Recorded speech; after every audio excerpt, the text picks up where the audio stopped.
You know Future, you know Drake, and you probably know their collaborations, from their collab album to their countless verses on each other's songs. And the majority of Future's most streamed songs have been made in collaboration with Drake. So why would Future even abandon his close friend and business partner? In Drake's diss towards Kendrick, he mentioned how the messy breakup made Drake so sick to his stomach, which is somewhat understandable with million streams together, including the single Life is Good they released together. Even though they complemented each other so well, the truth unfortunately is that their relationship hasn't been the best behind curtains. To fully understand their history, we should start at the beginning. Back in 2011, it was Drake who reached out to Future to ask him for a verse. This interaction already caused some drama, since Future mentioned in an interview that it was like a slap to the face that Drake didn't appear in his music video for the song Tony Montana. This was only a small inconvenience compared to what was to come in the future. Drake has stated in an interview that Future was one of his favorite people to work with because of his work ethic. From the outside, they were seemingly perfectly fine and even building a relationship with good chemistry together and continuing to release songs together. Little fun fact, Drake's song Start From The Bottom is inspired by Future. He always tells his producer, started from the bottom. He confirmed this in an interview and said a sentence later that he would have loved publishing on that song in a bottle of liquor. Future was supposed to tour alongside Drake back in 2013, but was quickly removed from the lineup. Why, you might ask?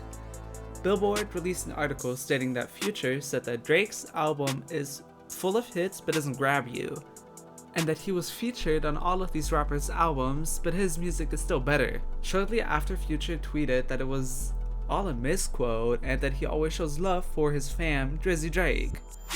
The tweets were forced to be taken offline not long after because of Future's disappointment with being misquoted. Regardless of what was actually said in the interview, Drake was mad, really mad. He wanted Future booted off the tour ASAP. After hearing this, Future allegedly wanted to file a lawsuit against Drake for $1.5 million for lost wages. After a short while, Future was actually added back to the tour. Not just that, but they also collaborated on Future's next album too. They were ready to take business to next level. Both Future and Drake were dominating the game at this point. To continue their run of successful collabs, they added Where Ya At, a now 4 times platinum record, to Future's 4th album. There was no better time to make a collaboration album than at their height of their career. Of course, I'm talking about Future and Drake's album What a Time to Be Alive, one of the biggest collab albums of all time. An album comparable to that of Kanye and Jay-Z. They allegedly wrote and recorded this album in 6 days. A contributor to this amazing album was Metro Boomin, conclusively producing 8 out of the 11 tracks. He'll stay a part of not just their journey together as business partners, but also part of their breakup. But until the pandemic, they were easily on top as the highest revenuing hip-hop tour till that point. Not long after, Drake did break his own record with Amigos though. Still, they were one if not the most famous rap duo. They continued making songs together, adding up to 8 till the pandemic in 2020. Just a year later, Drake was low-key starting to crash out. Future was featured on the song Way Too Sexy, which was actually Future's #1 spot on the Billboard. But during 21, it still seemed like all fun and games between those two. Fans weren't expecting really anything, especially not because Drake and Future were constantly popping up at each other's tour. In 2022, Drake appeared on 2 more songs of Future's 9th studio album. One of those 2 features was actually Future's 2nd #1 spot. Wait For Me was one of the biggest songs of its summer, and even winning Future a Grammy. What was strange is that they never really promoted the song, nor did they ever perform it together, which was weird because they were still appearing at each other's tours and performing. That song was very likely the last song we will ever hear from both of them together. According to rumors, Future was mad that Drake decided to release Her Loss, another collaboration album, this time not with Future, but with another Atlanta rapper, 21 Savage. This one, on its own, wasn't the issue though. In 2019, Future and Drake were starting to tease the sequel for What a Time to Be Alive. Even though the highly anticipated sequel, What a Time to Be Alive 2, never arrived, there was, till that point, nothing confirmed by each of the two. But fans were doubling down on the rumors in 23, with Drake's album For All the Dogs that contained a few features from quite a lot of industry rappers such as J. Cole, 21 Savage, and Yeat, but Future was nowhere to be found. It was clear that there was something going on between those two.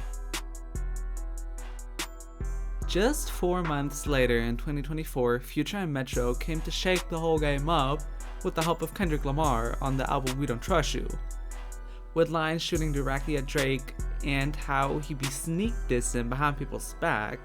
This had everyone picking sides. Looking back at Drake's Her Loss, more M's to be exact, it was clear that the intro lines were shooting directly at Future, talking about Future being fake and getting traded in, for 21 Savage at that. The question why they split up is yet to be answered though. A few bars talk about the two sharing girls, so there were quite a lot of rumors about them fighting over someone. These rumors were just getting enforced if we look back at Drake's song, What Would Pluto Do? Fans first thought it was paying homage to Future, but realized that it was more of a clapback. There was one girl though, her name was Just Tokyo. Future and Just Tokyo have been connected romantically for ages. But in the song Push Ups, Drake's first counter this, he said, "I'm out in Tokyo because I'm big on Japan." On surface level, a really basic line, but it makes sense when connecting the dots. This was also during a time where she's been posting herself with Future merch. Drake's worst market is, by the way, Japan, cementing the rumors about Drake sleeping with the same girl Future has even more. That wasn't the only sneak diss on the song, another line being, "Drizzy Chippendale probably got your B Chanel." Chippendale are those two chipmunks that always outsmart the dog Pluto, which is obviously Future's nickname. Funny enough, just a day later, Just Tokyo posts a video about her unboxing her new Chanel shoes. Kendrick's appearance in the beef sparked another huge fight in rap, but that's for a different video. In another diss, Family Matters, Drake addresses that split up once again and how it, like I mentioned before, made him sick to his stomach. Also blaming Metro Boomin for their split up. Turns out, he was actually the most responsible person for their split up. But what actually happened? Drake dissed Metro not long after We Don't Trust You happened with the line, "Metro shut your hoe ass up and make some drums," which is arguably the nastiest way to diss any producer, but that's exactly what Metro did. He produced the comically funny beat BBL Drizzy.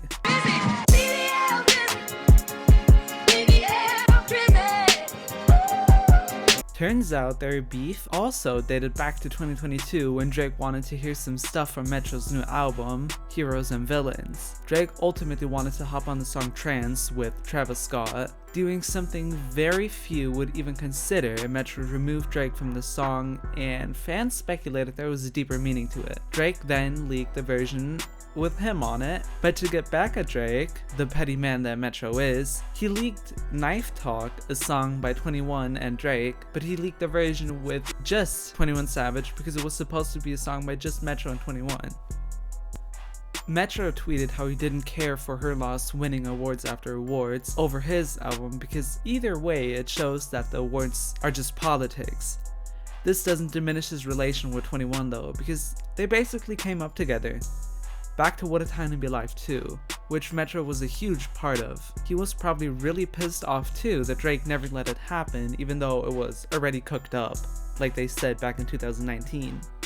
While Metro found the beef not that deep, Drake felt a different way. He went out of his way to shoot at Metro going live on Kick. I have to admit that Kick live stream still gets me laughing.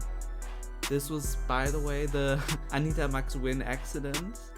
Roche brought me the hat that I need for this stream right here.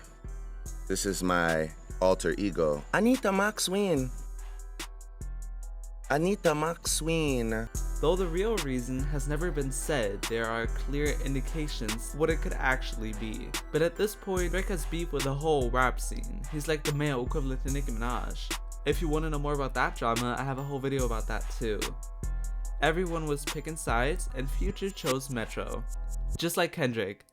But after that disaster, there was drama between Drake and Kendrick, shattered every hopes I had left. Hope you enjoyed the video. See you next time.